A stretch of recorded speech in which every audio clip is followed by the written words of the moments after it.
Om Namo Bhagavate Vasudevaya. Om Namo Bhagavate Vasudevaya. Masters. Om Namo Bhagavate Vasudevaya.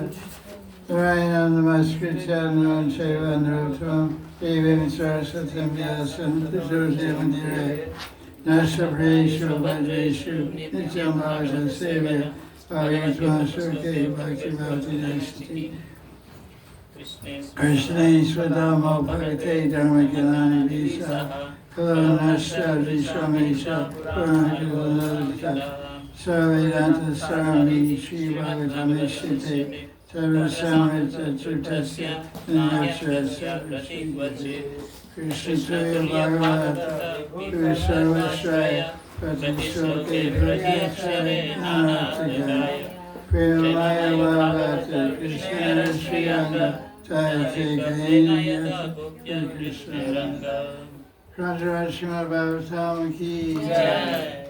So this is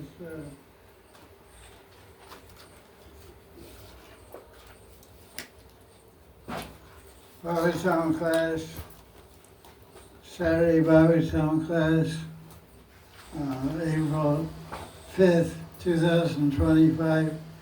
We're on third Canto Bhagavatam, chapter 23. This is about Devahuti and her husband, Kardava Muni. And Devahuti is the daughter of who?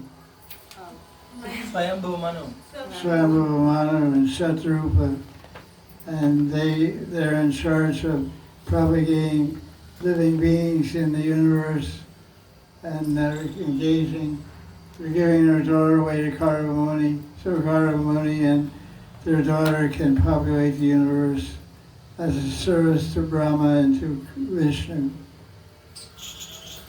Maitreya Muni is speaking to Vidura, describing this whole pastime.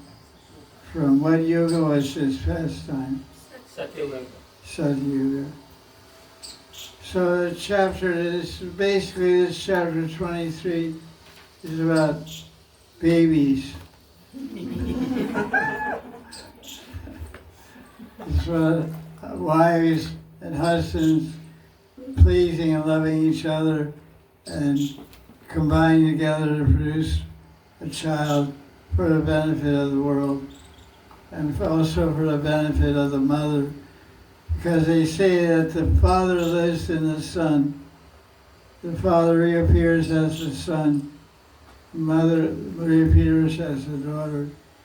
So the father is Kardava Muni, so after he's more interested in meditation and doing seva to Vishnu. But Devahuti, being a woman, she wants family and also do her bhakti. So Kardava Muni is not going to stay around and teach her much.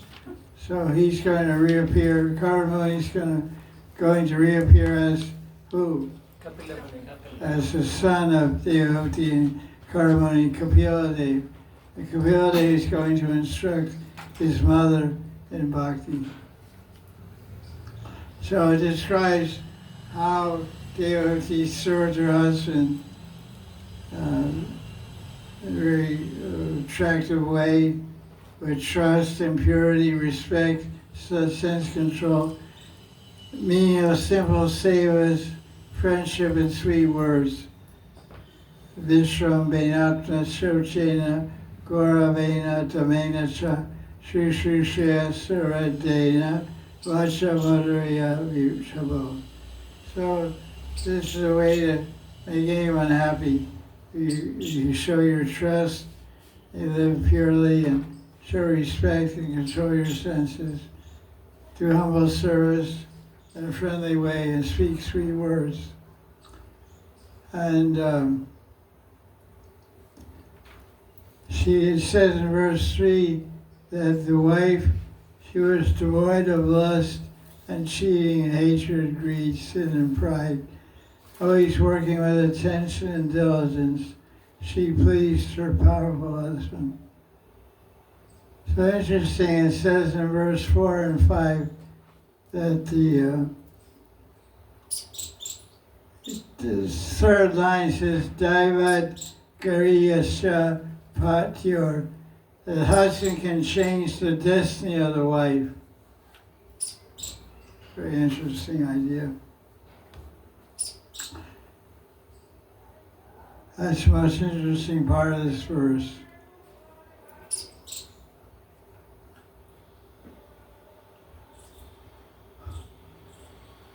It says in the commentary, Krishna, karma was stronger than destiny. Daivat Kariyas, Daiva means destiny. And he could change the destiny of his wife. There is another meaning that his wife Devahuti gave up all desire, but after some time, by the inspiration of the Lord Deva, she desired to have children. Because her husband was a yogi, and she became a yogi by her samskaras and her association. But Vishnu had a purpose in mind for Devahuti and Karamuni to populate the universe. So two yogis don't make good bogies. One yogi plus one yogi equals two yogis. But bhog means enjoyment. So two yogis can't do too much enjoyment. So Vishnu inspired her to give up her yoga practice. It was described how she was such a yogi. She was thin, all skin and bones. She wasn't doing any face packs. No jacuzzi baths.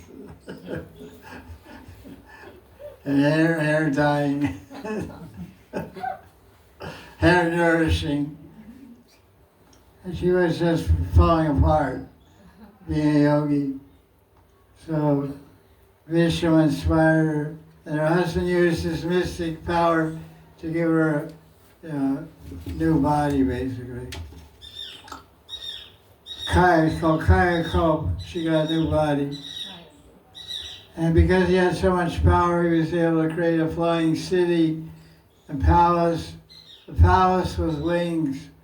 One thing about a palace, they sometimes show on the internet the houses of the rich people, Bill Gates and all these people, what are the big palaces like. So none of those houses fly. But Karavuni made a palace with several floors, and we filled it with 1,000 girls. 1,000 apsaras were in that house, taking care of the fingernails and hair of Devahuti. So she, like I met a devotee the other day, she said, I'm a devotee, but I want to live like a princess. I said, you're mine. She said, no, I got hurt my foot. I injured my foot, and my husband took care of me. I lived like a princess for 3 weeks. I couldn't walk. He took care of everything. He cooked, he worked, I just enjoyed for 3 weeks. I said, I like that. I like being a princess. I said, yeah, but, why do you take initiation then? I was amazed. I thought, you're crazy. You're so honest, it's embarrassing. Usually try to pretend we're devotees. We try to pretend I'm a Vaishnava. When push comes to shove, we just want to enjoy. We're trying. Vaishnava Praya is called. Almost a Vaishnava. Praya. Praya sounds like Chaya. Vaishnava Praya sounds like Chaya. So an interesting thing that, so how can the husband change the wife's destiny? What's the answer to that question?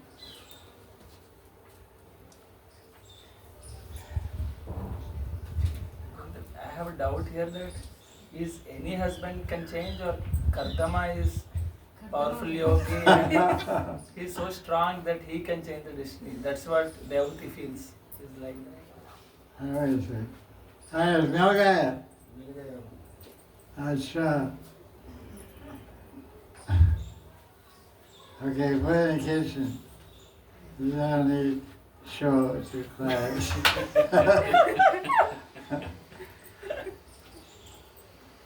This was airshipped from Delhi.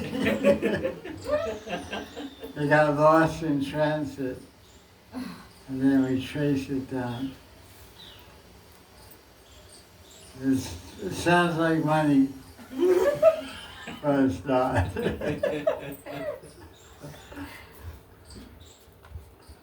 So the question is asked,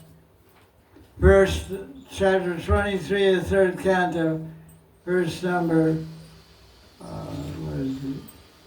4 and Verse number 4 explains Daivat Gariyasa Patyur. The Pati, the husband, he changed the destiny of the wife. So someone said that's only possible for a great yogi like Karamuni. The answer is correct, but it's not only Karamuni, it's anybody that becomes a yogi. So it includes also Bhakti Yoga. That's the point we want to discuss here. From Bhakti, Bhakti is produced. So the Bhakti of Karamuni produced a son named Kapila, who preached pure Bhakti. So the idea is that if by engaging the wife in Bhakti Bhajan, the wife also became a yogi and can change her destiny. The only thing that can change destiny is something that can change your karma.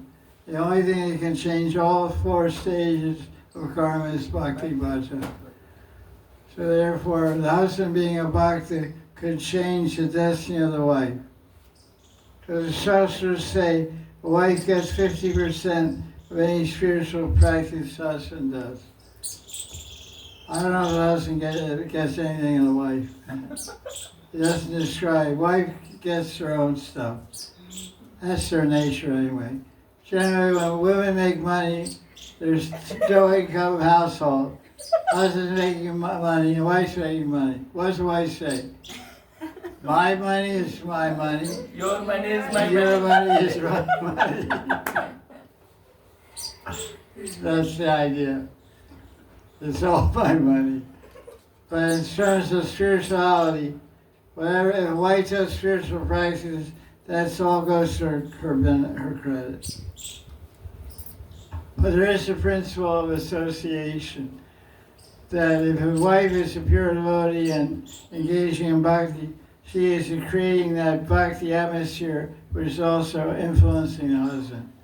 Just living in the same room, sitting at the same table eating, there's exchanges going on of punya and pap and bhakti. So this is all described in Puranas also.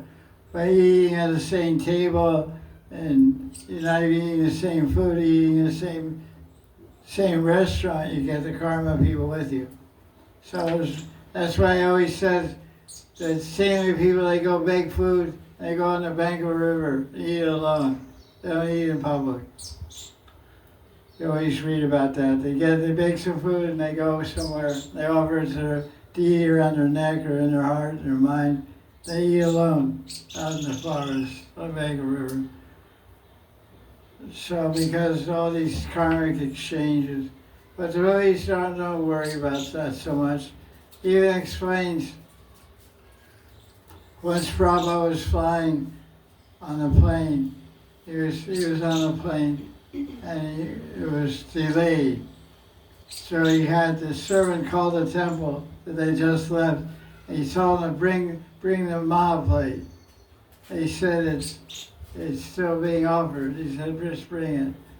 So they went in after they took off the Mahaplate and put it in the car and brought it to the airplane. He gave it to Prabhupada, or some story like this. And he ate it. And because it was on there for some minutes on the altar. So he was, and everybody else was Because Prabhupada was hungry. So the plane hadn't even taken off yet. Prabhupada was sitting there eating. He was looking at it. He didn't carry anything. And the stewardess was like, because usually they try to control everything. Now put in her seatbelts. Now this is how the oxygen mask works. All this whole thing was like, Prabhupada just, well, he would.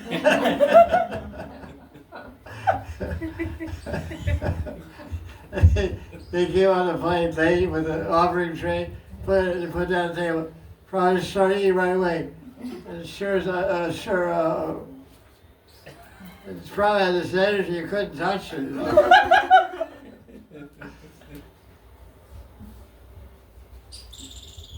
So, anyway, I don't know how I got into that, but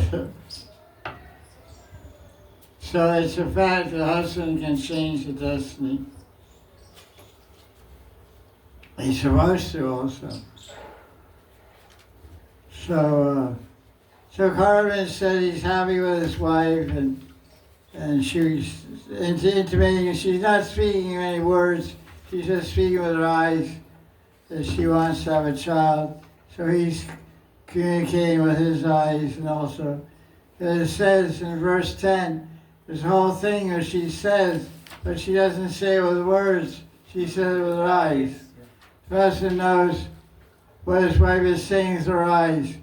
O best of Dvija Vrisha. Dvija Vrisha means best of Brahmins. O great one. O husband. I know you achieved all this by your yogic power. Please let us make a child. A great husband is praised, who gives a child to a woman, to his wife, is praiseworthy. So all this she conveys by her glances.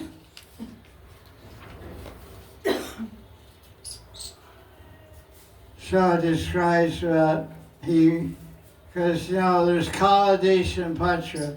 So the Patra is Devahuti and Karman, and the time is now, and the place is, they have to have a nice place, because everything should be done in a proper setting.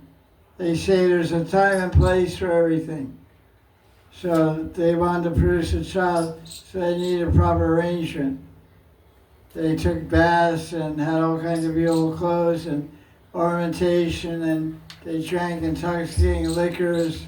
They had beautiful beds and couches and fans, flew all around the place. And this beautiful atmosphere, beautiful natural setting, a beautiful palace, they flew all around the place, and they had combined to produce a child. Wife became very beautiful and refreshed and youthful. All the girls decorated her very beautifully. She took a bath in Middu Sarovar and got a kayakalp, got a new body. That's pretty much the chapter 23.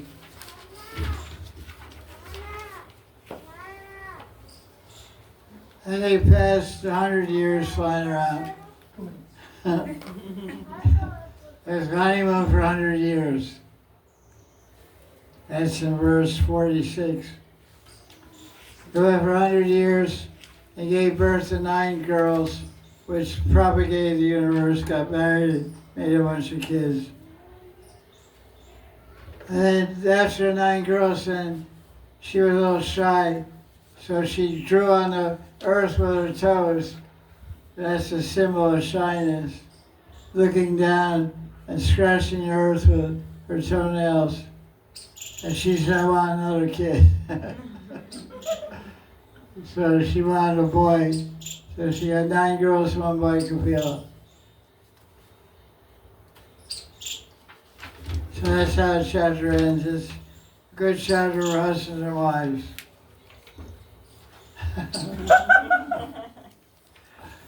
They can read how to be nice to each other.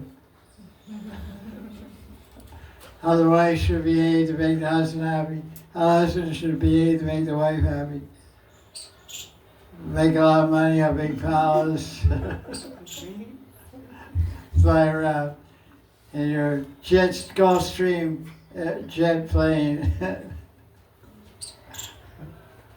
Gulfstream, $50 million plane, fly around. Okay, take chapter 24. This is Kapila Muni being born. And with the same Canto 3, we heard about Hiranyaksha being born. It was a very negative environment, all thunderstorms and earthquakes and jackals barking and dogs making noises, duckies going crazy.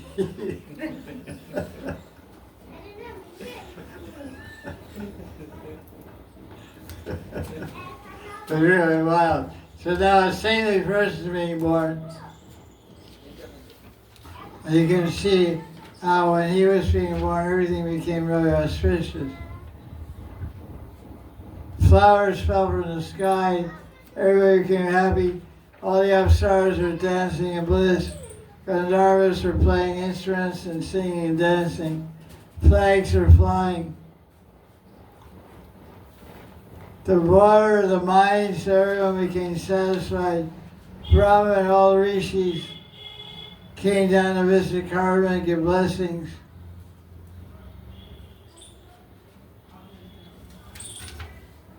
So, Brahma was glorifying Karma for producing nine daughters. He said they're going to make lots of children, populate the universe on my behalf. So he was really happy with that. And then Brahma glorified his wife.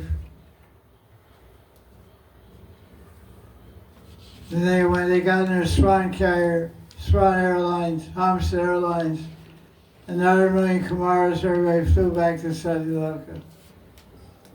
Their work was done. Karma and Dehuti did their job.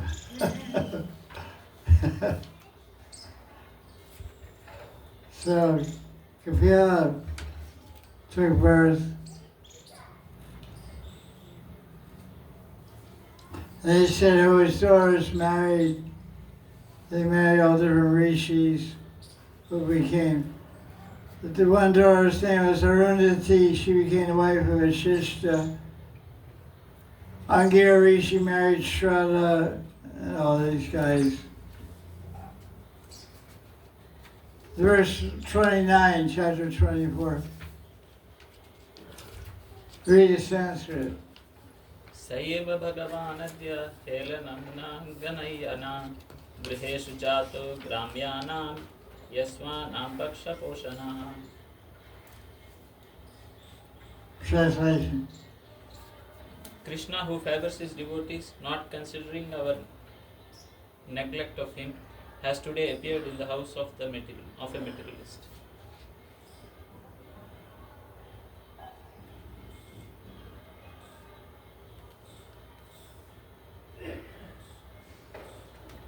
That's very, very interesting. Who's saying that?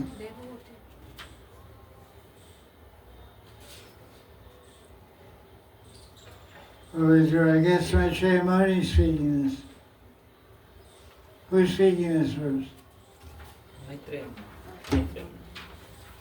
So verse 21 says Maitreya is speaking Yes. to Vidura. So he's saying Kapila Deva is an avatar of Vishnu, favors the devotee, has appeared in the house of materialists. So that means that Karma is materialist.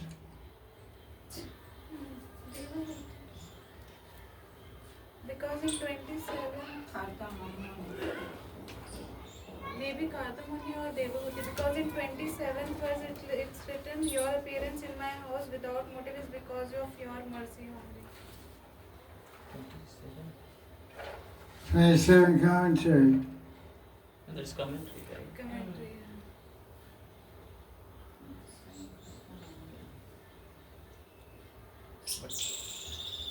Well, if you look at the Sanskrit, it's so hard to see that. That's Vishnu's idea. But this, verse 24 and 25, it's Maitreya speaking of Vidura. So that's why it's so confusing. Let's see what we have with this other book here. Go to chapter 24. We always have to know who's speaking to who. It's very important.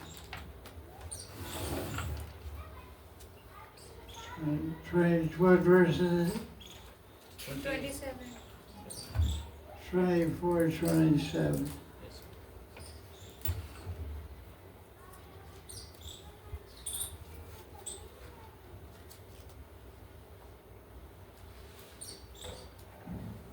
Here it says,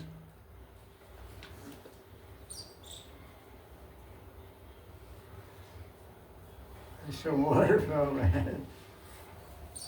Did it rain? Spider. Huh? Spider. What did you say? Spider. No, it's water. Water.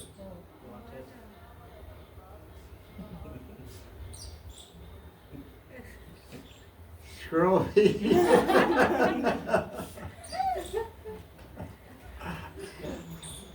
There's water fell in. Here it says, Karamani said, that's why. This chapter, third canto, chapter 24, verse 27. Aho, what is it? How it starts. Aho. Yes. Oh. This verse 29. 29, yes. 29 is. It's where I asked about the materialists. Yes. Okay, 29. The 27 says, Karamani said. Now verse 29 says the same thing. Not considering the negligence of ordinary householders like us, that same Supreme Personality of God appears in our homes just as before His devotees. Quite different translation. This is Karamani speaking to his wife, I guess. Kapil. Huh? Karamani is speaking to Kapil. He was a baby, he's not speaking anything.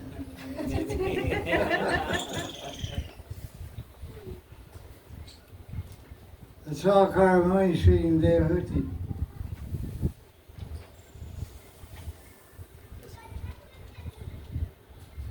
Yes.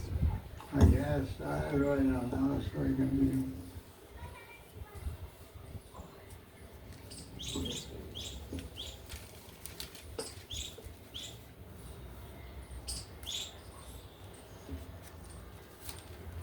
Who, what, when, where, why?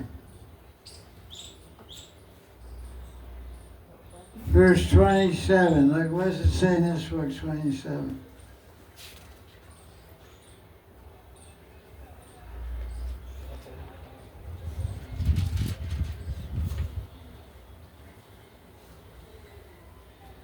Look at his commentary on verse 26. What does it say? Sa means Kardama. So who's speaking? Kardama. Kardama. So Karamani is speaking all this stuff. Who is he speaking to? Who's there? Devahuti. He's speaking to his wife. Baby's not speaking nothing. You hear,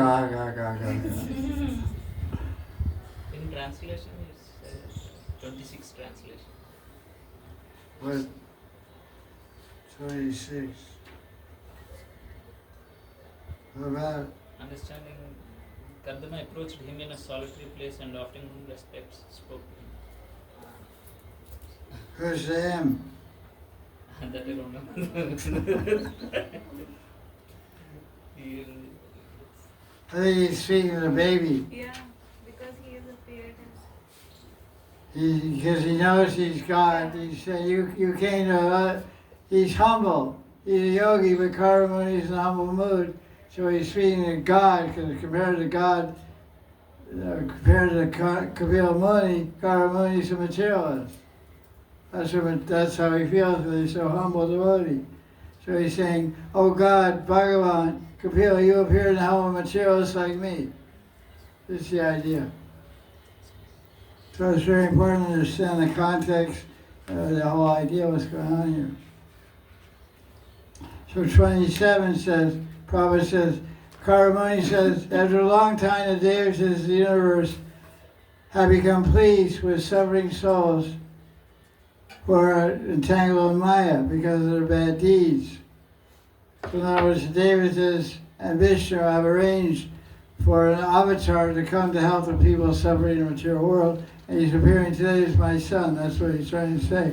Verse 28, after many births, mature yogis, by complete trance in yoga, endeavor in a secluded place to see Krishna. 29, not considering the negligence of ordinary householders like us, Karamuni Devahuti, Bhagavan has appeared in our house just to support his devotees. So in other words, Kapila has become my son, not for me or my wife, but because of the call of his devotees. Like a way to try, he was calling for Bhagavan. But where did Bhagavan appear in his house? No, he appeared in Satyamata's house, Jadamishra's house, and Skaranga. So the same idea. Text 30. Oh. Let's see what Prabhupada says. Commentary in verse 29.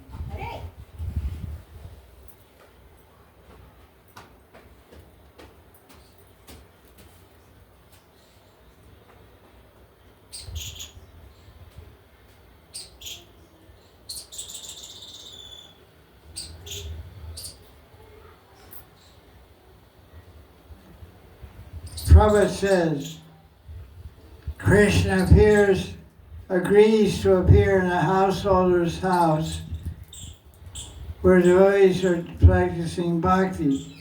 In other words, bhakti to Krishna is so easy that a grihastha can see Krishna as one of the members of his household, as his son, as Karamuni experienced. So Kapila Muni, who is God, Krishna, appeared as his son. Devotional bhakti is such a powerful transcendental practice that it surpasses all other methods of transcendental realization. Krishna says, therefore, he doesn't live in Vaikuntha or in the heart of the yogi, but he lives where his pure devotees are always shining and glorifying. You know that verse?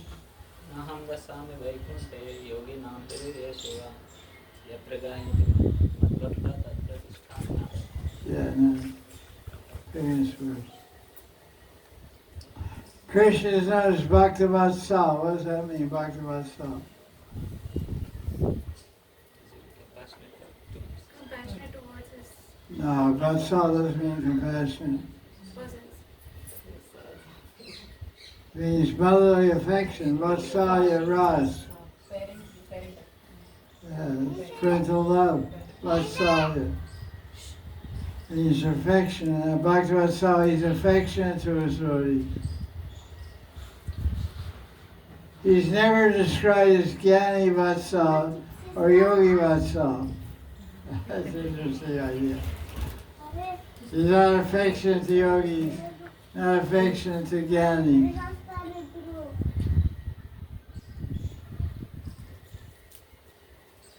Bhagavad Gita, Krishna says only a devotee can understand him as in truth. Bhakti Mama Vijanati. Yavanyasha Sitarana. Vishate Tarana. 1855 or 18th chapter, 55th verse. Krishna is only by bhakti can truth about me be understood. So that's an interesting idea. So Karamuni is glorifying the avatar of Kapila who has appeared as his son. That's what's going on here, because it's birth of Kapila. So his father is glorifying him. So his father said, I surrender to Kapila Muni.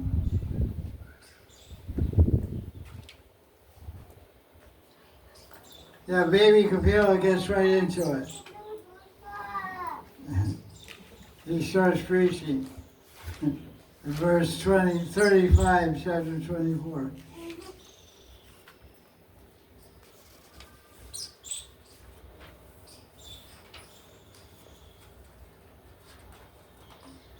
He said, I have appeared in this world to preach mukti. How I get free from the subtle body.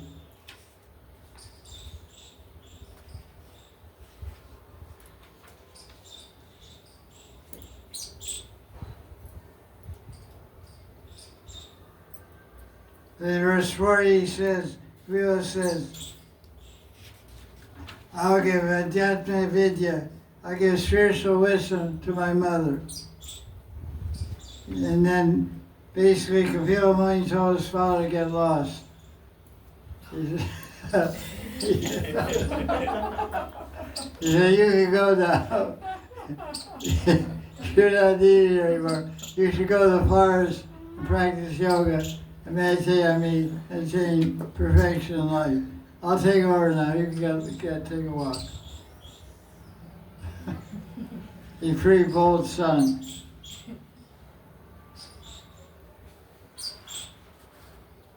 Kara went to the forest, did Mon Brata.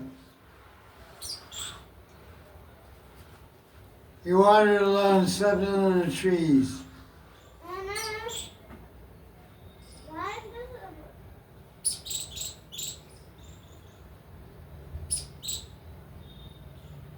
He achieved Prema Bhakti Bhavena, and he went to Vaikuntha. So Father had a successful life. Father took over and liberated his son, started preaching Krishna consciousness. Text 47. Read Sanskrit. इच्छाद्वेष विहीनेन सर्वत्र समचेतसा भगवद्भक्ति युक्तेन प्राप्ता भागवती गतिः. Translation. Free from desire and hatred towards everything in the material world, with mind seeing everything as equal, by pure bhakti for Krishna, Kardama attained the position of an associate of Krishna in the spiritual world. No, he lucked out. So he had bhakti for the son. So let's look at that verse, see what comes up here. That's chapter 24. So one guy got out, one guy started preaching.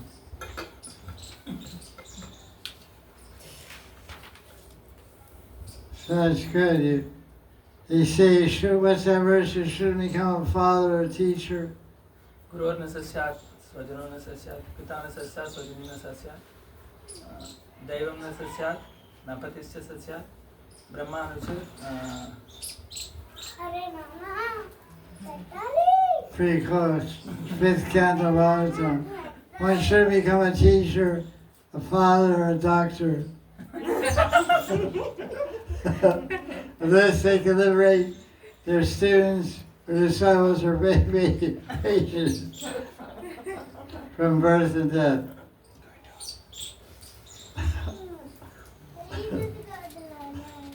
Doesn't say doctor. It says mother, father. It says Gurujan. Gurujan means any senior person. Usually mother, father, spiritual teacher.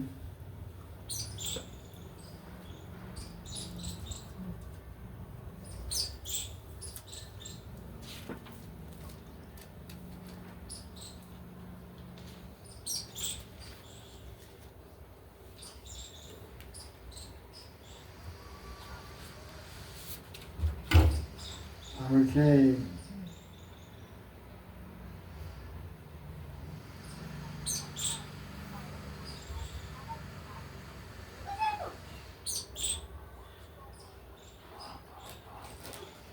Prabhupada gives an interesting definition of Mahan, because in chapter 24, it says that Kapila Muni did Mahan Brata. You see verse number 42, chapter 24. Bratam sa astito monam admaikasha no muni yisango yatra shonim anagnir aniketana.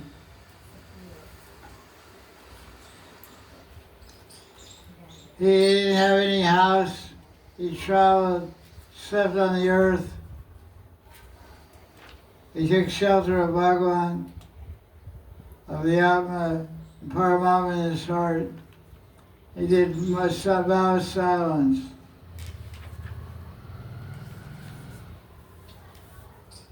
He didn't eat any cooked food.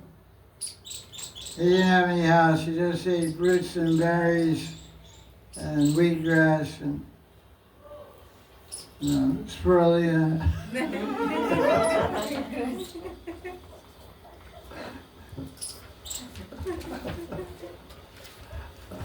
I don't know about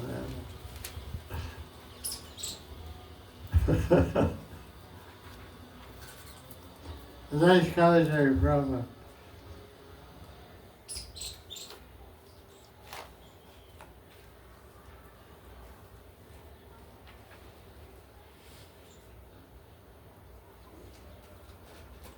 Mauna means silence.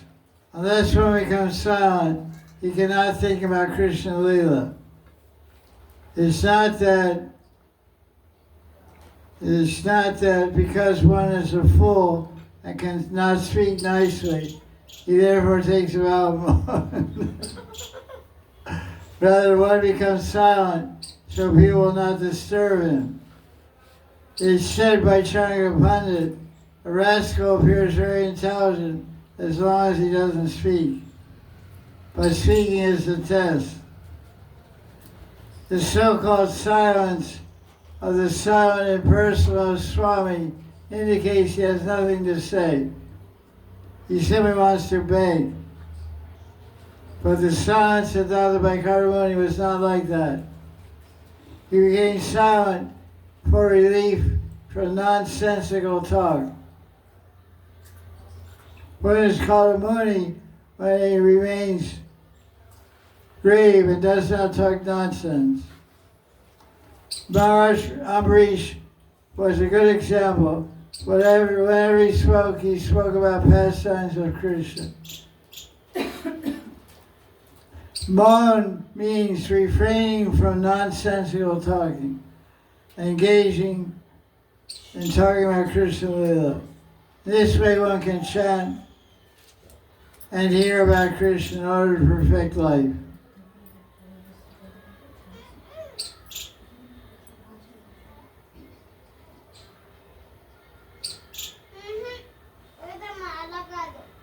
So that's a good thing. You only talk about Krishna. So, okay.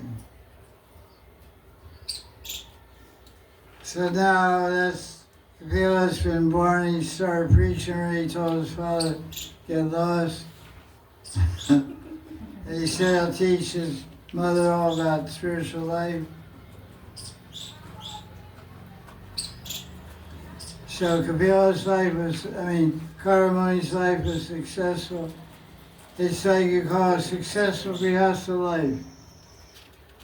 He lived as a brahmachari, yogi, got married, produced children, lived his household, lived as a wandering mendicant, attained prema and went to Krishna. So he's an ideal example of Grihastha. So we can get strength and encouragement to be good Grihasthas from the life of Devahuti and Karamuni. So when we produce a son or daughter, they should be like Prahlad Maharaj or like Kapila.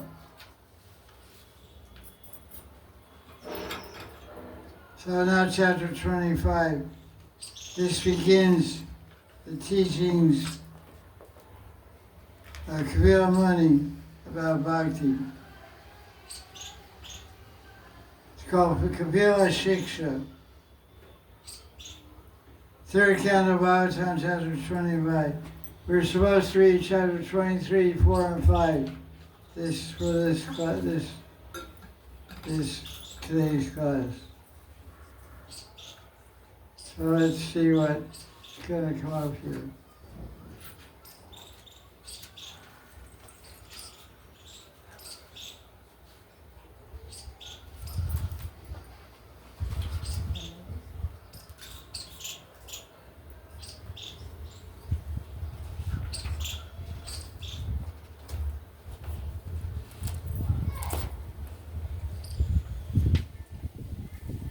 Okay, kids.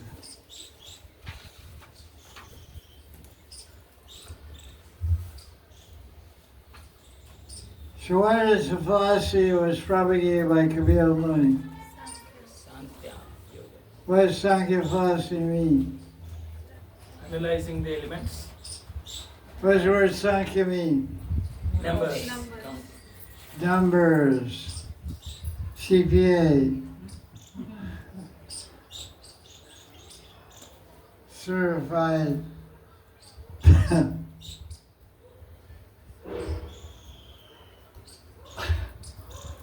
Certified fashion animal. CPA. Certified fashion animal. Certified public accountant. So Sankhya so it means numbers, so what is the philosophy, what is that? Analyzing all the elements and finding out the truth, means which is temporary, which is permanent. All the earth, water, fire, air, ether, tanmatras, mind, intelligence. 5 sense objects, 5 senses, 8 material elements, working senses, knowledge acquiring senses, time, and all these things. When it comes to 24 different elements to make up material creation. Analyzing them and seeing what is material and what is spiritual.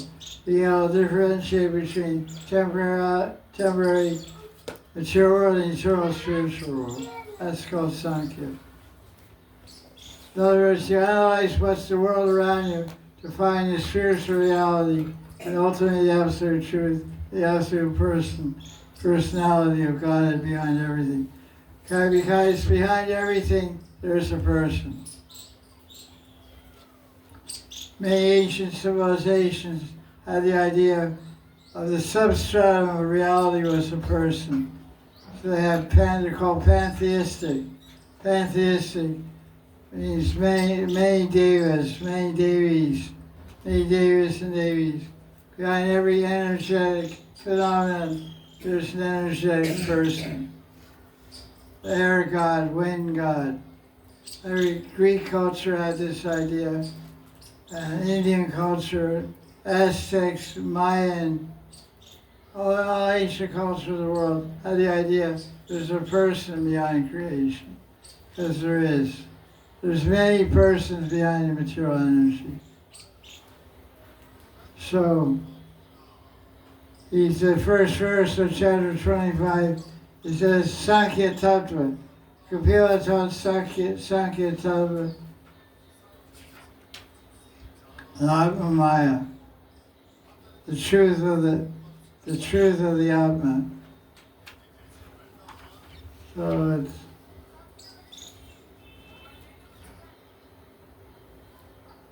so now Sutta Goswami enters the scene. Who is he speaking to? Shri Rishi. What's he telling about? He's telling the story of Maitreya Muni enlightening Vidura. What's Maitreya telling about? He's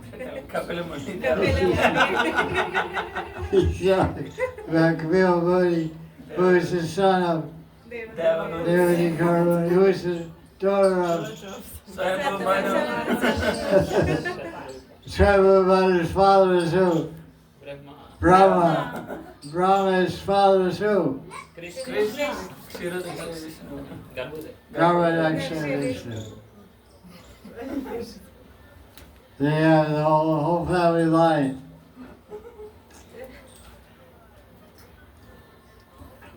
So Sutta Goswami says, listen, sages, rishis, Maitreya was a friend of Vyas, was asked about Atmatava by Vidura, and he gave the following answer. So he's going to teach Atmatava Vidura by quoting Kapila Muni, speaking Atmatava to whom? Vidura. His mother, Devahuti. Devahuti is a pretty cool mother. She says to her son, I'm disgusted with material life. I had 9 daughters and a little brat named Kapila. I had 10 kids, I'm fed up. I have many, many births, and by mercy of God, I've attained you. So please help me get out of this material world. Help me get free from the misconception of I and mine. Aham Mameti. Samoham. This deva illusion. So it has a very wise mother, Devahuti. So Devahuti surrenders to her son and asks him to enlighten her. So, verse 13, Kapila Muni begins his teaching.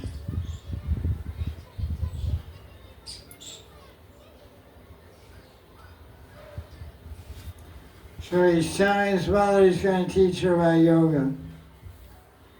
And he quotes the verse from Bhagavad Gita, same verses there in Gita, verse 15, chapter 25. The mind can bind you, the mind can liberate you. A mind attached to Krishna gives liberation. A mind attached to Tamagun, Rajagun, and Savagun gives some sort of bondage. Rebirth. That's verse 15.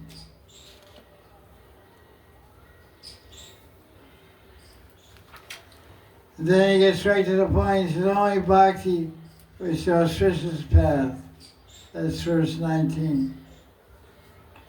He talks about dusanga, bad association, verse 20.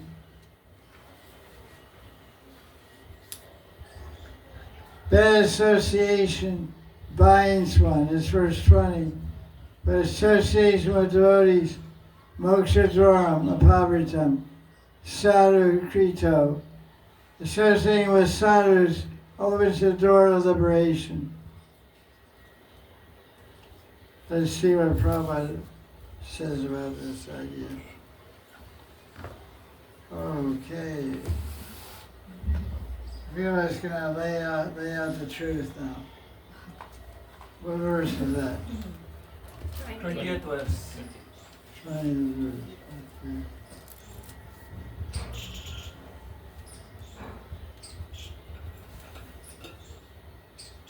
20.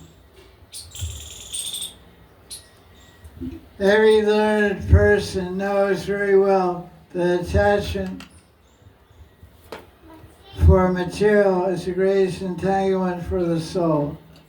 That same attachment, when applied to self-realized devotees, opens the door of liberation. Is attachment, can one destroy attachment? Yes or no? With attachment, can one destroy attachment? I'm asking a question. Can attachment be destroyed? Yes. By attachment to Krishna, attachment other than attachment can be destroyed. Okay, that's your answer. This verse gives the answer. What does the verse say? Guys, good association, sadhu sangha, moksha dwaram, apavritam. So attachment, there's good attachment and bad attachment. Like last week we discussed about Brahm.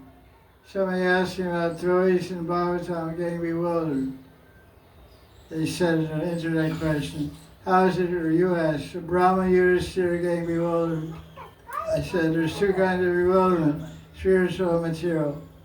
One is the aspect of love, and one is the aspect of my ignorance. So the same thing, attachment is good or attachment is bad. Fire is good when you use it to cook your rice. If fire is bad, you burn up your hair. If your hair dryer goes crazy. Gets too hot for your hair. Somebody told me a funny thing. I thought it was really clever. They said, in the winter, after I take a bath, I use my hair dryer to dry it off. You know, it's cold in the winter. So this lady told me that after I bathe, I use my hair dryer to dry my body off. Because I dry off and I get warm at the same time. I said, that's intelligence.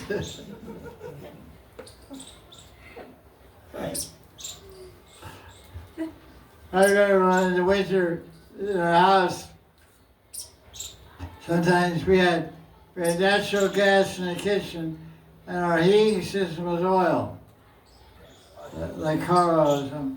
So we had one tank natural gas, we had one tank oil. So sometimes the oil would run out, there was 2 meters of snow on the ground, and the trucks won't come out and deliver. We called up and said, we out of oil. He said, too bad, we're not coming. So my mother would turn on the oven, open the door of the oven, the gas oven, and we all sat in the winter, we all sat around the oven door to do my homework and everything. I was freezing cold. You know? She'd be cooking dinner, everything was going on in the kitchen. My brother, everybody was in the kitchen. And there was the hot rest house was freezing cold. Like it. So we just bring up all the gas, cooking gas, keep it warm. Very survival. So hair dryers, upbeat. So attachment cannot be killed. It has to be transferred. Attachment to Maya is called material consciousness. Attachment to Krishna or his devotee is called Krishna consciousness. Consciousness is therefore the platform of attachment. We have to purify the consciousness from material consciousness to Krishna consciousness.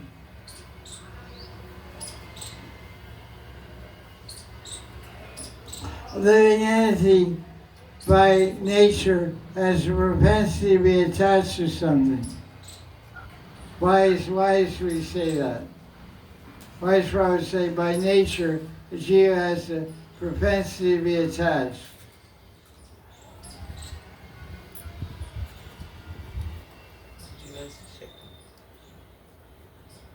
Well, that's just a phrase he was trying to do. What's the explanation? Question is, why do we because say it cannot exist independently? the verse from Gita? Mamevamso jivaloke jivabhuta sanatana manasasthani indriyani karishistani. What does the verse mean? Yeah, Krishna says that jivas are my amshas. Amsha, a part and parcel are attached to Krishna. Like your fingernail. Yes. It's part and parcel of your body. So we're part and parcel of Paramatma of Krishna. So we're attached to Krishna. You can never separate attachment from Krishna. Just like the soul is attached to this body. So when we die, we leave this body, get another body. So consciousness is the platform of attachment. Living entity by constitution has the propensity to be attached to something. We see that people have objects of attachment. If one doesn't have children, then they transfer their natural attachment to Pets. cats. Pets. Cats. Pets. She said pets. Cats. Dogs. Doggies. Tomato doggies. She has a bunch of dogs. They all eat tomatoes. They go nuts over tomatoes. I never seen such a thing. She buys a kilo of tomatoes. Dogs are jumping out of their skin. There's skeletons jumping out of their skin for tomatoes.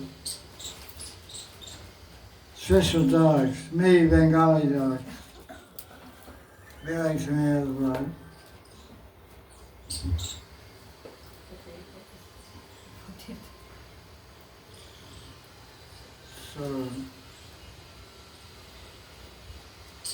So these 4 verses in 3rd Canto are very important. Verse 21, 22, 23, and 24. These 4 verses describe the citizens of a devotee. 3rd Canto, chapter 25, verse 21, 2, 3, and 4.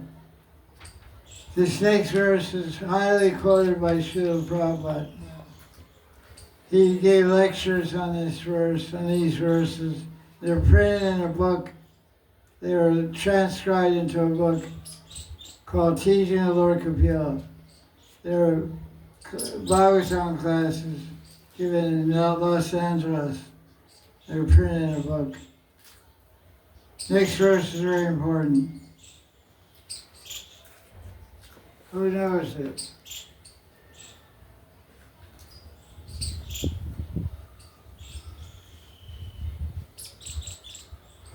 Who knows this verse?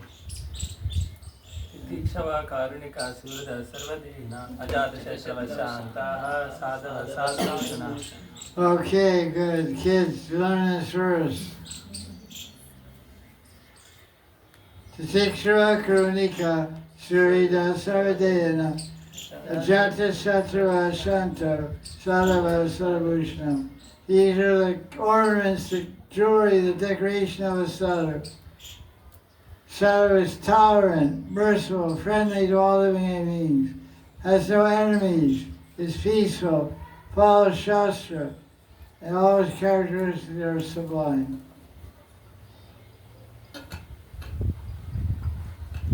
Sadhava follows Shastra. That's it.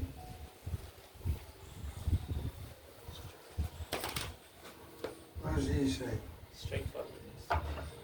Straightforward.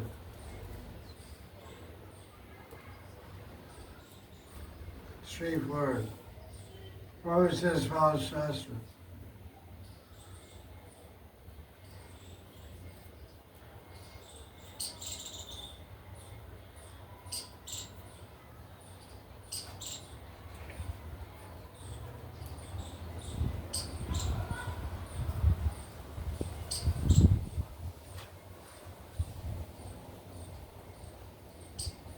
The sadhu has the thankless task of impressing upon the materialist the importance of bhakti. Sometimes devotees are personally attacked with violence, but they are tolerant because their mission is to deliver fallen souls. The sadhu is very tolerant and merciful. He's a well-wisher to human society. He's also a well-wisher to animal society. That's pretty cool. That's nice.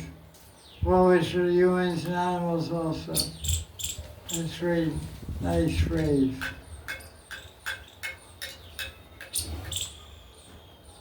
Sarvadeyanam means all living entities who have accepted a material body.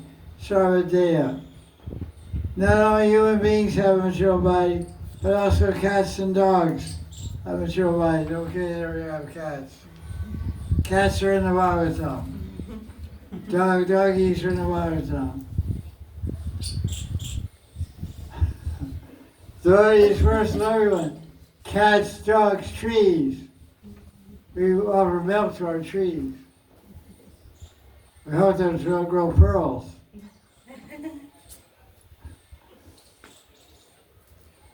They treat all living entities in such a way they can ultimately get salvation from material entanglement. Shivananda the Same gave liberation to a dog by treating the dog transcendentally. There are many instances where a dog got salvation by associating with sadhus, because sadhus engage in the highest philanthropic activities for the benediction of all living entities. Although the sadhu is not inimical toward anyone, the world is so ungrateful that even sadhu has many enemies. Dun, dun, dun, dun. What is the difference between an enemy and a friend? Good question. Today's friend is tomorrow's Enemy. Today's marriage is tomorrow's divorce.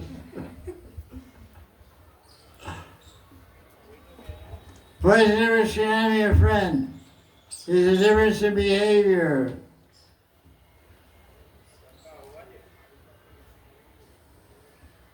The sadhu is calm and friendly, quietly, peacefully follows Shastra. And he's a devotee of Krishna.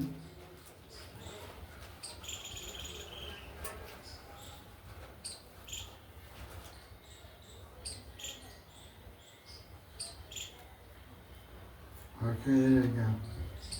So now, the second verse that describes devotee is verse 22. Sanskrit, please. मयि अनन्येन भावेन भक्तिं कुर्वन्ति ये दृढां मत्कृते त्यक्तकर्माणः त्यक्तस्वजनबान्धवाः.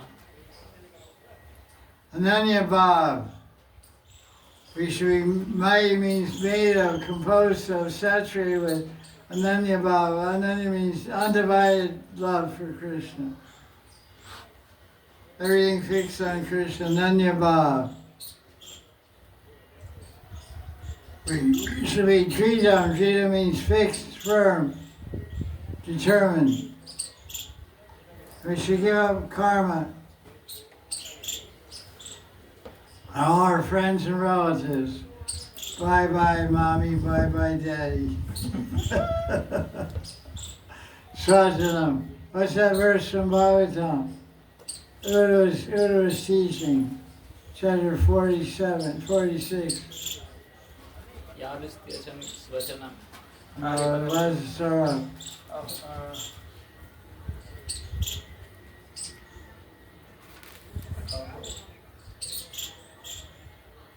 Shiva Vrindavan.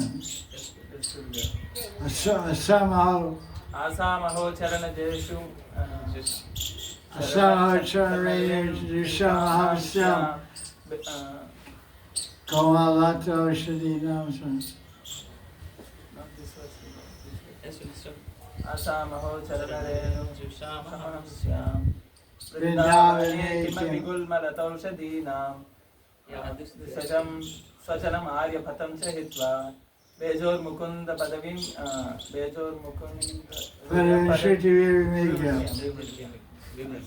Yeah, the gopis say, Uddhava is glorifying the Raja gopis.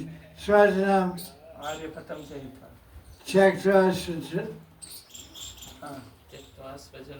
Chakra Sajanam Vaipatan Chitram. They gave up their relatives, the other husbands, mothers, fathers to run to Krishna. The ideal renunciates. We say the same thing in this verse. Real money. Chakra Sajan. Verse 22. Chakra Sajana Bandhava. Bandha means friends, Swajana means relatives. They were born steady by Ananya Bhavena Bhakti, giving up all actions to attain me. They gave up all friends and relatives. Generally, when you become a devotee, your circle of influence gets really narrow. All your old friends disappear. I remember one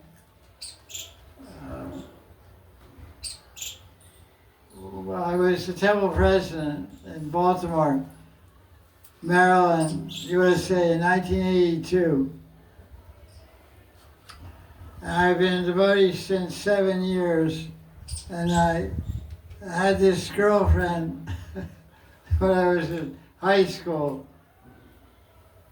I was 68, so now I was 82, 60 years, 14 years. 14 years. And I got called the temple. And I was, the phone was in my office. So I answered the phone, said, hello, is so-and-so their car name? I said, who? It was me, you know. I said, who is this? And she said, so-and-so. I said, wow. And I said, probably sure, you know. I thought it was like some bad dream or something. So I said, you know where you're calling? Because they were in another state. I was in one state. It was like being in, Bombay and somebody's from Delhi calling, So I said, I'm not the same person I was then. She said, I was married and I'm not married now. I was wondering what you're doing. I said, I was a celibate monk. I have a Hare Krishna guy with bald head. She said, what? She said, I said I was 3/4. You couldn't understand what I was trying to say, though. I said, anyway, I wish you all the best, but I'm a little busy in my life right now. So funny.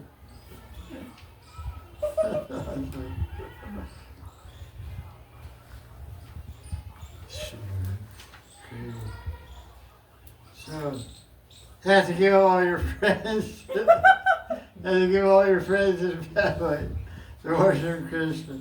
They come back and haunt you sometimes. 14 years later. Hello? Hello, remember me? High school, 14 years ago. I said, how are you doing? Are you married? I said, no. That's nice. He said, what do you do in Baltimore? You're in Baltimore, yeah, what do you do? Well, I'm a monk. Monk? Yeah, like a monk, like a priest, like Catholic priest. You? You're like, couldn't believe it, Can't believe it.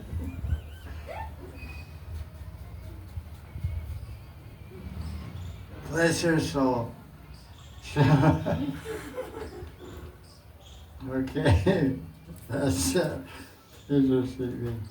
So you have to give everything for Krishna. So that's 22.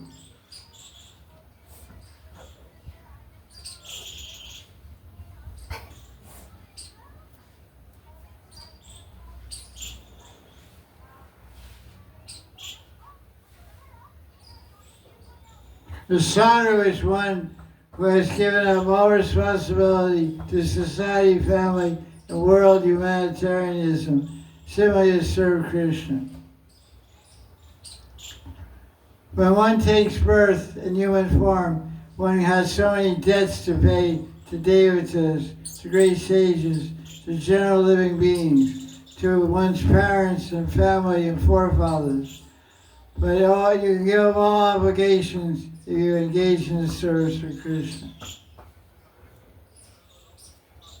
But if one just gives up all those obligations and engages in sense gratification, one gets punished. So you can't give up your responsibility unless you dedicate your life to Krishna. The next verse is also important. Verse 23. Read Sanskrit. Madashraya katam दृष्टा शृण्वन्ति कथयन्ति च तपन्ति विविधास्तापा नैतान् मद्गतचेतसः. So these 4 verses, verse 21, 22, 23, 24, describe the characteristic and lakshana of a devotee. What is the mental attitude? What are the qualities that one manifests? What is the renunciation that one has? Well, this one explains what the person does. What are the actions of the devotee?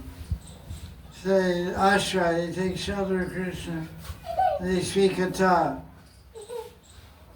They listen Shrinvanti katha. They hear stories about Krishna.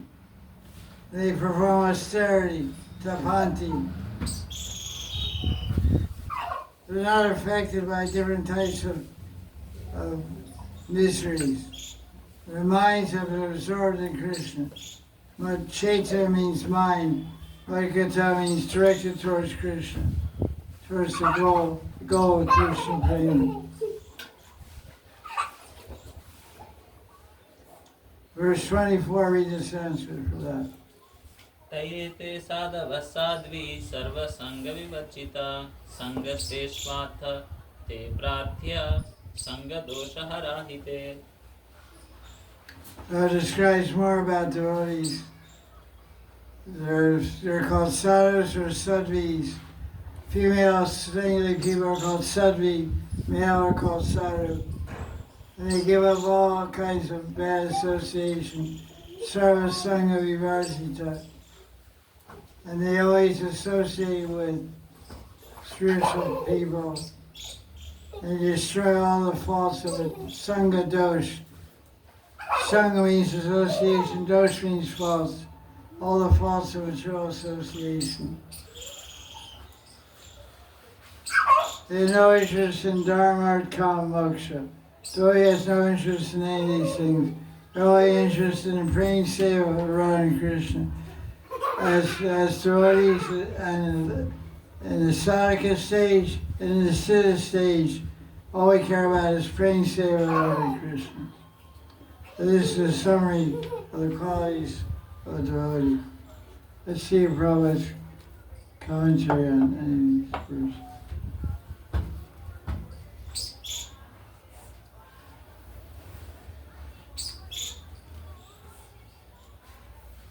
Engage constantly in cheering and shouting about Krishna. Sadhus do not suffer material miseries because they're always filled with thoughts of my pastimes and activities.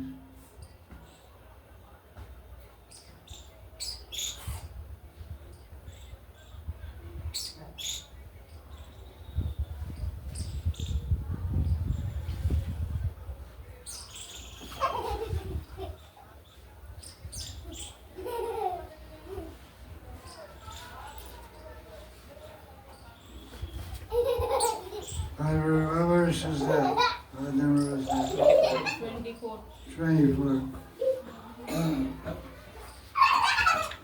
O my mother, O virtuous lady, these are the qualities of great devotees who are free from all attachment. You must seek attachment to such holy people, for this counteracts the pernicious effects of material attachment.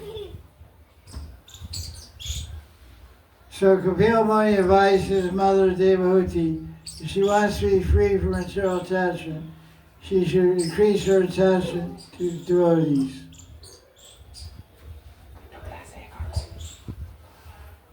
Nirmana Moha Jita Sangha Dosha.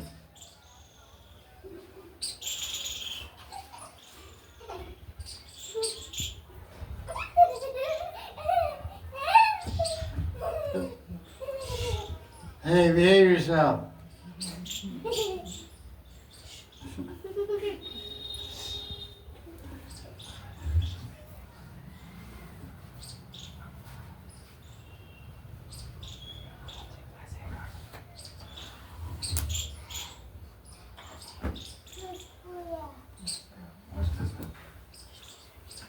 Playing. First 25 years of life were wasted playing. This chapter 25 has a lot of good verses in it. Chapter 25 is Kapila's teaching, many famous verses. Verse 25 is a famous one. Read the Sanskrit. सतां प्रसङ्गान् मम वीर्यसंविदो भवन्ति हृत्कर्णरसायना तथा तज्जोषनादाश्वपवर्गवर्त्मनि श्रद्धारतिर्भक्तिरनुक्रमिष्यति. Satam Prasanga. Associated with great devotees, topics of Krishna Lila become directly realized, bringing a devotee to Nishtha. Then the topics become an elixir for the heart and ears at the stage of Ruchi. By tasting these topics, a Sakti Bhav and Prem for Krishna quickly develop in sequence. Only by sadhu sangha does the mind develop attraction to Krishna. First, Shraddha arises.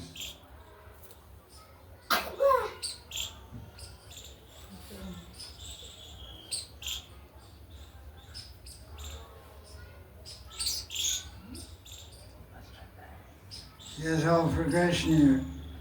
The stories about Krishna become directly realized. Samveda. I might realize Krishna's great qualities. These topics are very pleasing to the ear and heart.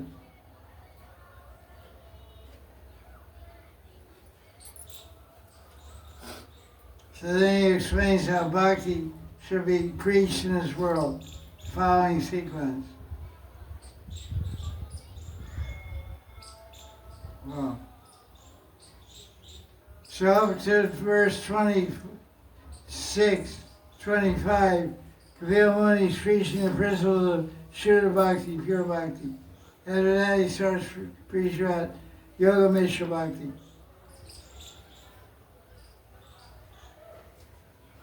He's a guru, so he's teaching different things. Then he gets into modes of nature. There's pure bhakti, there's yoga mishra bhakti, there's karma mishra bhakti. So that's what it says in verse 26.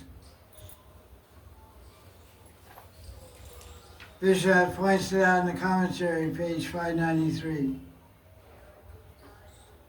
First he treats the topmost thing, then the second topmost thing, then the third most thing, which is karma mishra bhakti. So began the chapter 25 up to verse 20, from verse 1 to 24 was all about pure bhakti. Good association, hearing Hari Katha, associate with bad stories, give up bad association. Then he gets into this nirvana, Gyan Mishra Bhakti. Talk about nirvana. Everyone started the term nirvana. What is nirvana? Well, the dictionary meaning of nirvana means extinction, bliss. Bathing of an elephant. An elephant bathes is nirvana. When you get your jacuzzi, you'll be in nirvana. Take pictures. Striving and liberation. Nirvana can also mean without obstacles.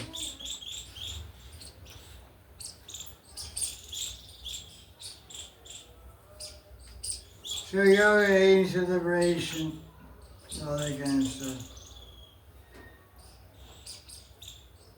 Then his mother says, all this yoga stuff sounds complicated. Just tell me what's easy to understand. So then he gets back into Bhakti in verse 32.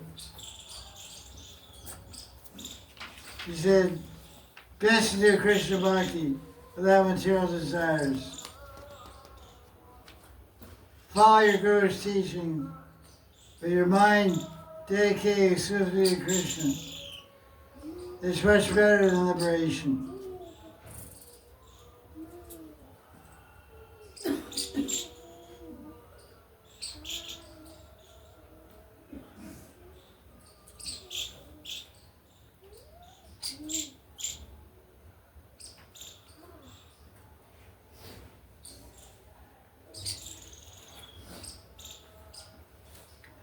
This is not a commentary.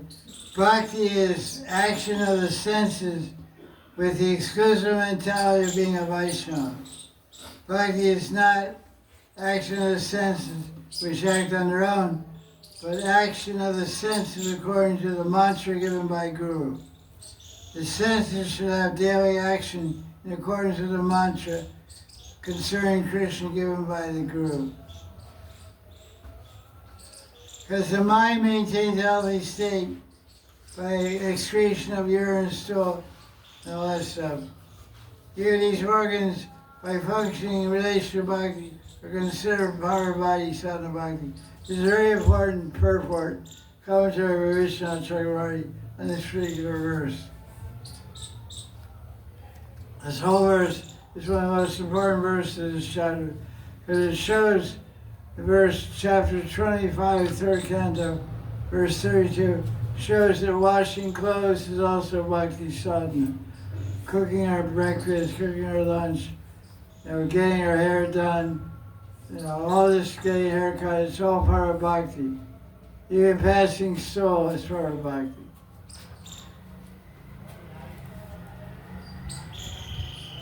It's Vishnu Rasya. So, eating, passing soul, bathing, passing urine, all this activities of the senses engaged in Lord's service. It's aradhana sadhana. So maintaining and worshiping our physical body is also Svaiti sadhana. So we should not neglect our body. Very important commentary. Even these organs, the urinary excretion of stool and urine is all part and parcel of Vaiti sadhana bhakti.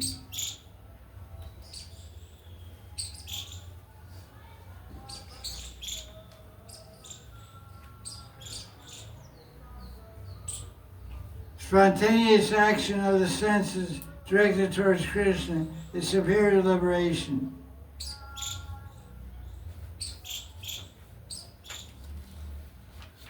Let's see.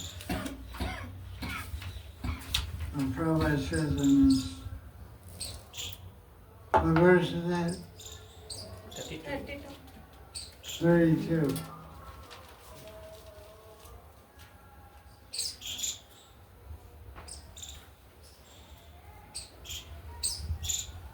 32. Chapter 25. 32. Yes. Prabhupada has no commentary. Vishwa's commentary is very significant.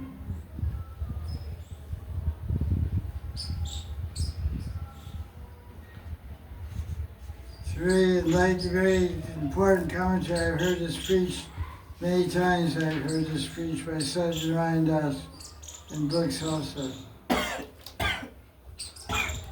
Third canto, chapter 25, verse 32.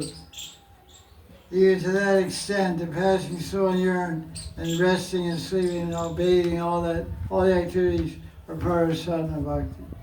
It's not separated.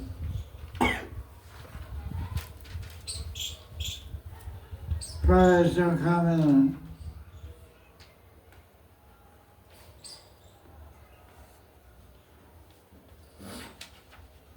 That's the amazing contribution of Krishna. The whole commentary is very enlightening. Verse 33. Jarayat Yashu Kosham Nirgiranam Analoyata. Krishna Bhakti destroys the subtle body, just as digestive fire consumes the food that we eat. Verse 33. Bhakti dissolves the subtle body of the jiva without separate effort, just as fire in the stomach digests all that we eat.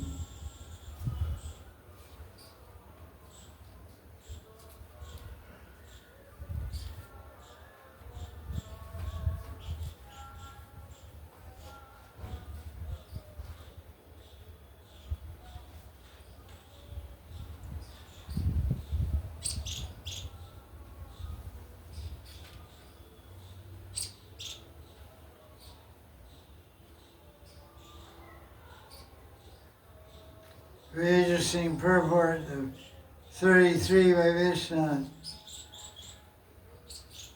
Bhakti destroys only the bad portions, material aspects of sound and other sense objects. It does not destroy the good portion of sound related to Krishna. Therefore, as Shastras talk about destruction of body and senses, they refer to the material aspects of the subtle body, not the spiritual aspects of the subtle body. So the soul has an intelligence and the soul has a mind also.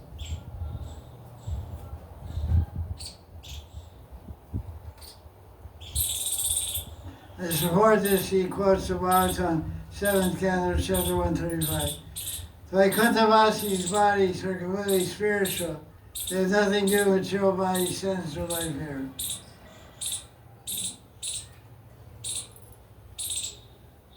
Bhakti liberates the devotee who daily performs hearing and chanting and experiences sweet taste, even though the one is not striving for liberation at all. The devotee does not even ask how or when he will get liberation. I give the analogy of flying in an airplane. You get in the plane in London, sit in the seat and go to sleep. You wake up and they say New Delhi. You know. Yeah, you just had a nice dream. You're dreaming or skiing or surfing or something. Wake up in New Delhi. So the same thing. We're just doing bhakti, enjoying sleeping and taking prasad, chanting, reading Bhagavatam, worshiping Thakurji, and we wake up liberated one day. That's how it works. Because in the background, while we're just doing bhakti, our whole soul body's getting cleansed. Chaitanya Morsha, the whole spiritual body's being revealed, and on one fine day, everything just becomes perfect. So it's effortless. That's what they say. It's Kevalananda Kanda, this process of bhakti is only blissful. You know how it's happening, it's just happening. That's what Aristotle making. Like, you put food in the mouth, you forget about it. You forget about it, and 15 hours later it comes out the back door. Yeah. But for the front door to the back door, it makes muscles and brain cells and the whole body is being maintained by what goes in the front door. You don't know how high or how it's moving. It's a piece of lettuce and ends up becoming body parts. So the same thing, we're just hearing and chanting, and all of a sudden we got a spiritual body, we got this spiritual world, you see Radha Krishna, everything happens. But when we're flying, we don't feel any movement. We don't even hear, the engines become a source of hypnotizing us to sleep. We don't hear the engines anymore. First, we don't hear the engines. Don't hear the engines, don't hear the air conditioning. You just, and that suspended animation, just, I'll tell you. So that's like death for a devotee, it's no big thing. You're in life,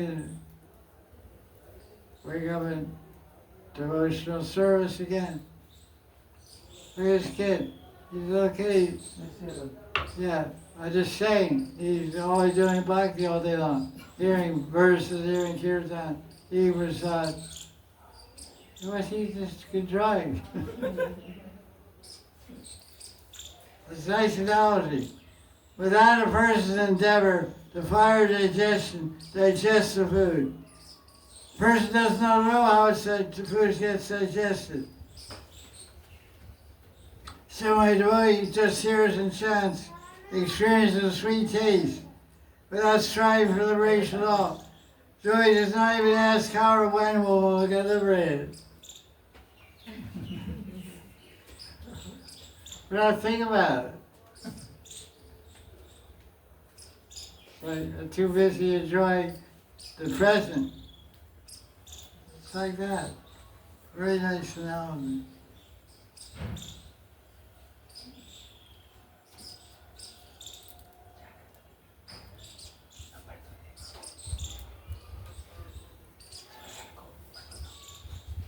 Look at page 601.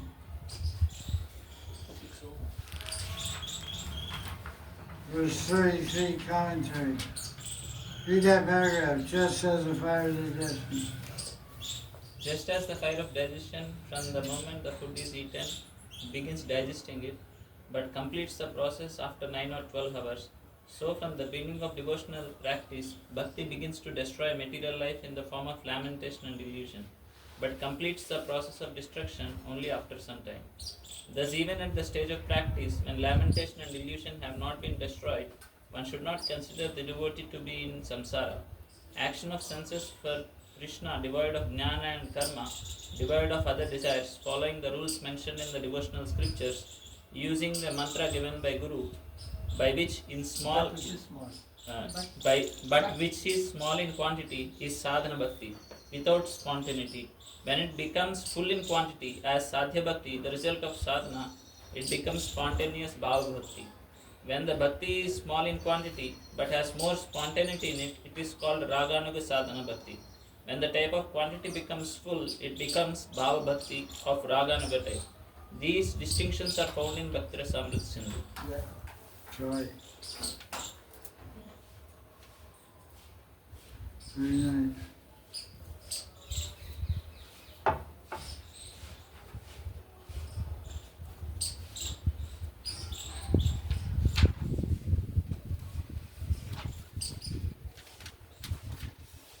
I remember first reading this idea, Bhakti dissolves the soul body. I thought it was so profound.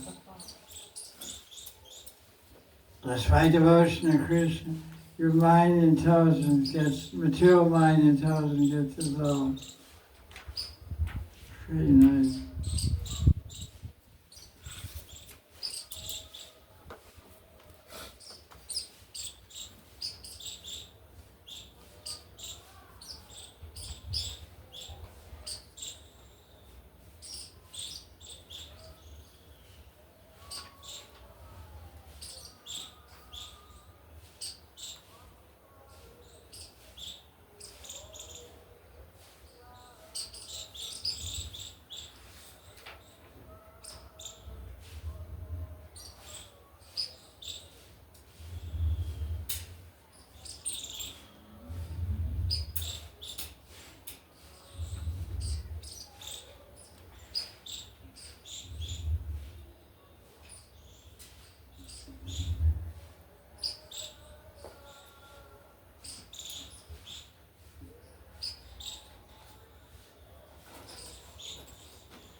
Okay. Verse now, 34. Yes. Yes.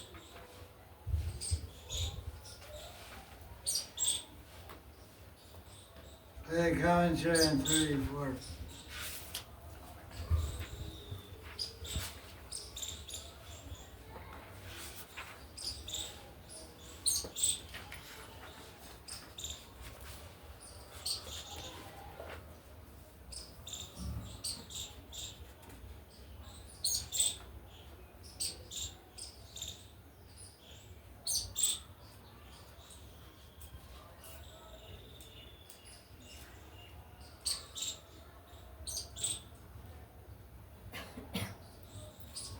Devotees have desire to taste the sweetness of Krishna's beauty.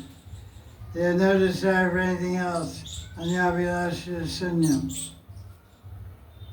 They are attached to relishing the nectar of Krishna Lila, like lifting Govardhan Hill. There's three reasons are given why devotees do not want liberation. What are they?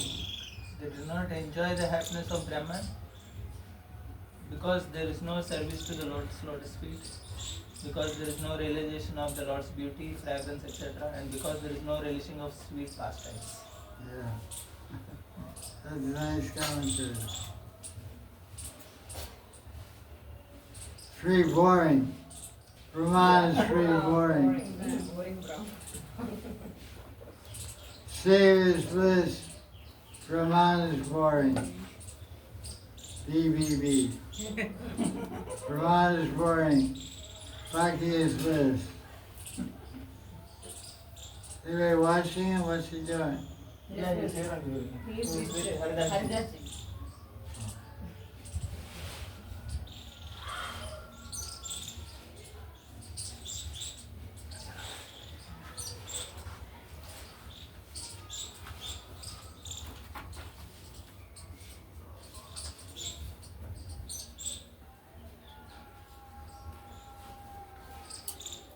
Look at verse 35.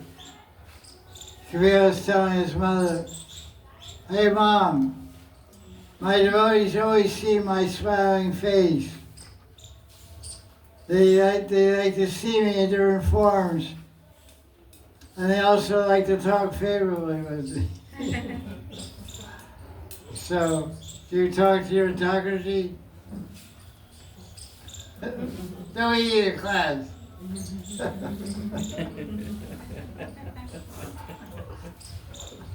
Okay. So they talk favorably. "Hey Krishna, listen to me. Yeah, you have to give me a visa. I remember once I was going to Delhi, applying for an extension on my visa. I told you this before. I said, I walked Euros with it. I said, "Euros, listen, if you don't give me a visa, I have to leave India, and you're gonna have to come with me, because I'm not leaving you here. So if you don't want to stay in Vrindavan, then don't give me a visa. But if you want to stay in Vrindavan, you have to give me a visa. So you and me can stay in Vrindavan." So he said, "Okay. Why didn't you just leave me to go to hell?" "No, it's not the deal. Wherever I am, you have to go with me. You can't separate. I don't accept divorce. I'm old-fashioned Hindu. You may be a modern Giriraj. You'll file for divorce. But I won't accept it. I won't recognize it. I won't give you divorce." So you have to give me a visa. So he did. He understood that. It's a good idea.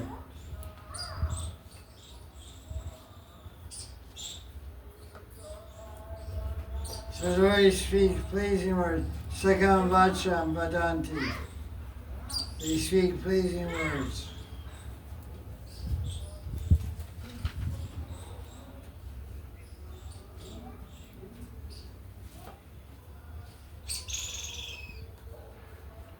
Why don't devotees want liberation in Brahman?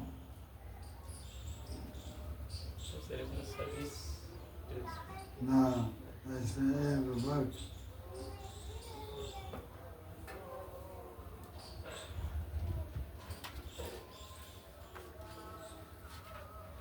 They have no desire for mercy in Brahman because they're experiencing amazing sweetness from seeing Krishna.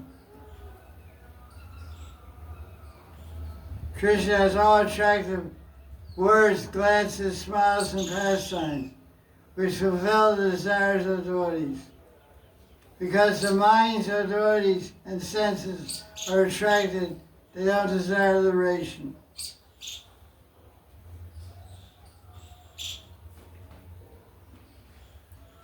So Krishna says, "O devotees, please accept liberation." But there's no opportunity to give devotees liberation, because their minds have been stolen by Krishna's sweet words, glances, and leelas.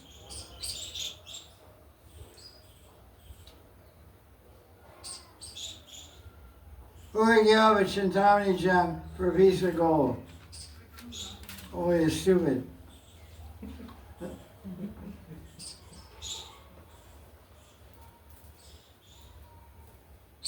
Bhakti makes the devotees have no desire for liberation.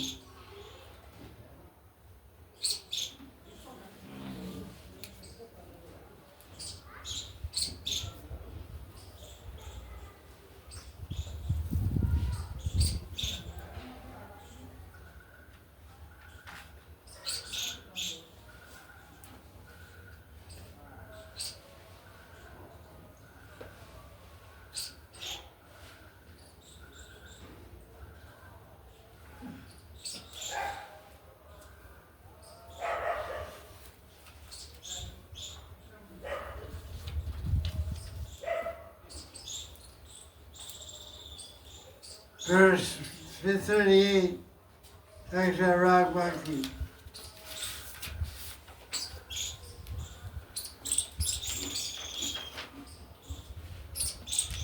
Read the Sanskrit.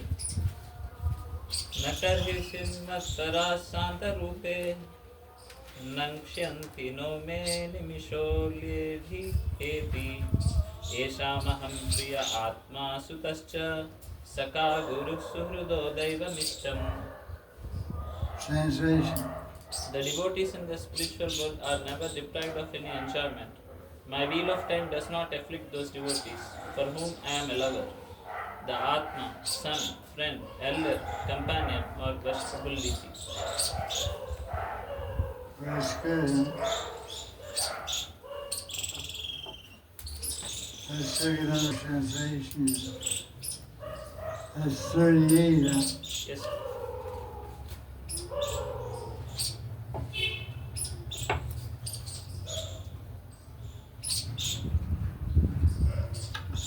Kriya said, my dear mom, dear mother, devotees who receive transcendental opulences will never be bereft of them.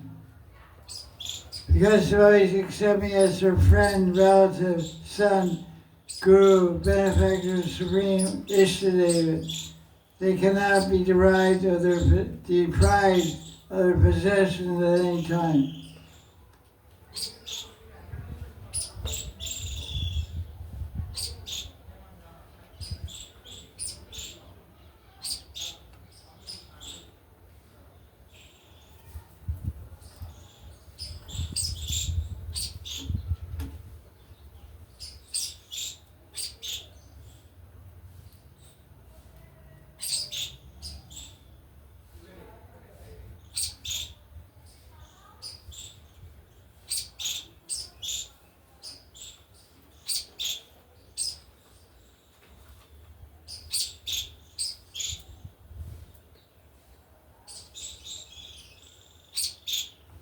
Krishna, as the Supreme Lord, should be accepted as one's best friend.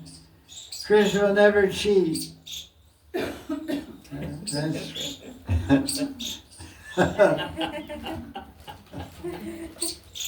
That's right.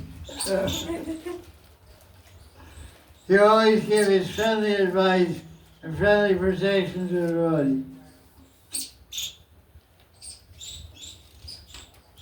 May my son not die.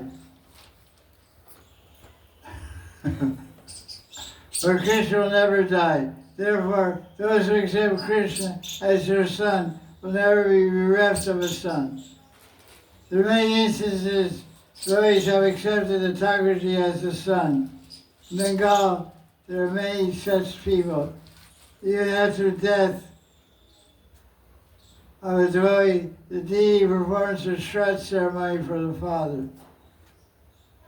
Oh, that's pretty wild.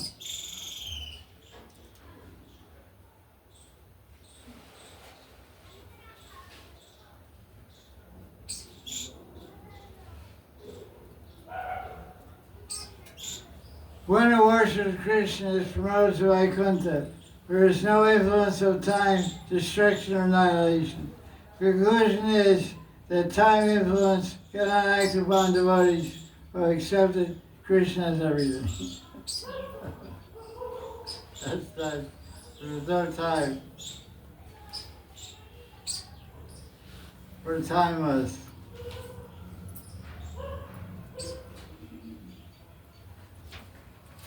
Do the commentary on page 607.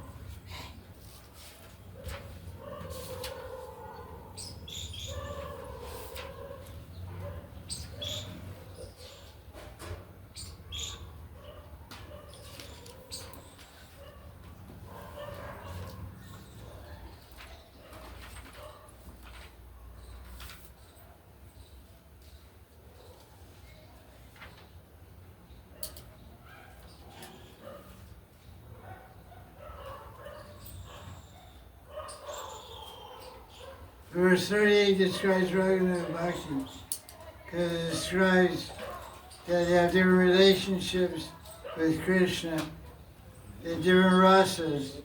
So that means Rag Marg, following Ragamika Bhaktas of Vrindavan or Vaikuntha.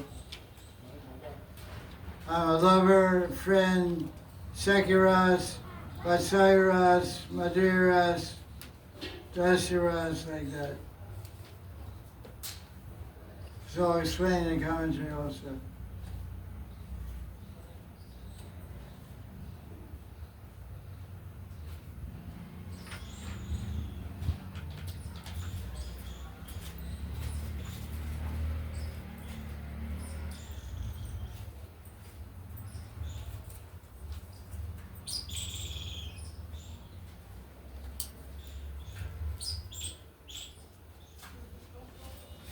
So that's it, chapter 25 finished. So next week we'll read chapter 26, 27, 28. Oh, there is a question. So in this chapter 25, Kapila Muni talked about bhakti, karma bhakti, gyana bhakti, and pure bhakti. Especially the first 25 verses, 35 verses were about pure bhakti. Now next chapter 26, 27, 28 gets in with a lot of Sankhya, describing the material world, which is what we have to navigate through by practicing bhakti. We have to pass through the material world. The essence of Kapila's teaching on bhakti are in chapter 25. It's one of the important chapters of the third canto, Kapila's teaching, chapter 25. It's worth repeating many times to read and discuss, get the more understanding of pure devotion.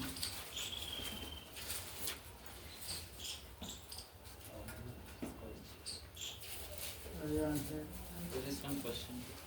Okay, I don't know. It's not Sunday satsang, but okay, go ahead. What's your question? Did Vyasadeva write Bhagavatam before Suta Goswami explained it to Shaunika Rishi or afterwards? Yes. Question is asked, did Vyasadeva write the Bhagavatam when? Before Suta Goswami explained it to Shaunika Rishi or after?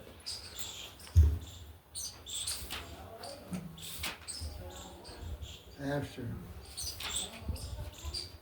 After. There is one more. Any other question? No, one. There's another question.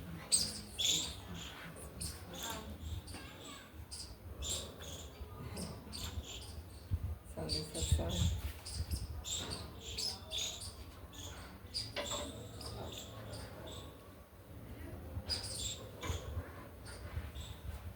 Jai Shri Radhe Maharaj.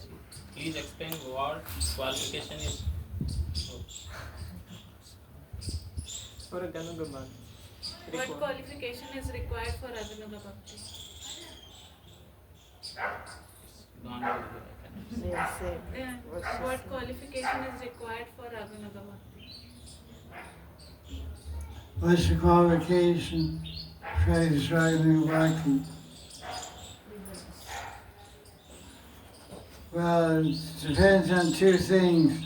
Qualification of bhakti depends on getting mercy from a Vaishnava or from Krishna, whereby which one gets attracted by that mercy, one gets attracted to a resident of Vrindavan, like servants of Krishna or lovers of Krishna, mother and father of Krishna.